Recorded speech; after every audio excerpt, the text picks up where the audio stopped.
വീട്ടുമുറ്റത്ത് കളിക്കുകയായിരുന്ന കുട്ടിക്ക് നേരെ തെരുവ് നായയുടെ ആക്രമണം. കുഞ്ഞിനെ മറിച്ചിട്ട് മുകളിൽ കയറി നായ. രക്ഷിക്കുവാൻ ടെറസിൽ നിന്നും താഴേക്ക് ചാടി യുവാവ്. ചങ്ങരംകുളം ആലംകോടാണ് സംഭവം.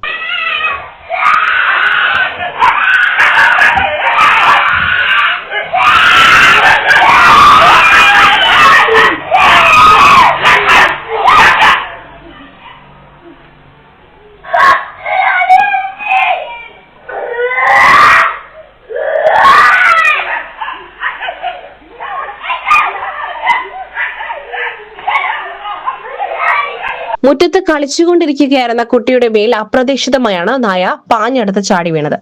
നായയെ കണ്ട് പേടിച്ചരണ്ട നിലത്ത് വീണ കുഞ്ഞിന്റെ മുകളിൽ നായ ചാടിക്കയറുകയും ക്രൂരമായി കടിക്കുവാൻ ശ്രമിക്കുകയും ചെയ്തു. കുട്ടി ഭയന്ന് നിലവിളിച്ചതോടെ വീടിന്റെ ടെറസിൽ നിൽക്കുകയായിരുന്ന യുവാവ് ഒട്ടും സമയം കളയാതെ ടെറസിൽ നിന്നും താഴേക്ക് ചാടി വീണ് നായയെ ഓടിച്ച് കുഞ്ഞിനെ രക്ഷപ്പെടുത്തി.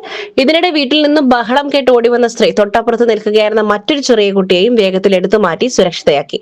യുവാവിന്റെയും സ്ത്രീയുടെയും കൃത്യസമയത്തുള്ള അതിസാഹസികമായ ഇടപെടൽ മൂലമാണ് വലിയ അപകടം ഒഴിവായത്. നായയുടെ കടിയേറ്റും നഖം കൊണ്ടുള്ള പോറലേറ്റും പരിക്കേറ്റ കുട്ടിയെ ഉടൻ തന്നെ ആശുപത്രിയിൽ പ്രവേശിപ്പിച്ചു. പ്രദേശത്ത് തെരുവ് നായ ശല്യം അതിരൂക്ഷമാണെന്നും അധികൃതർ അടിയന്തരമായി ഇടപെടണമെന്നും നാട്ടുകാർ.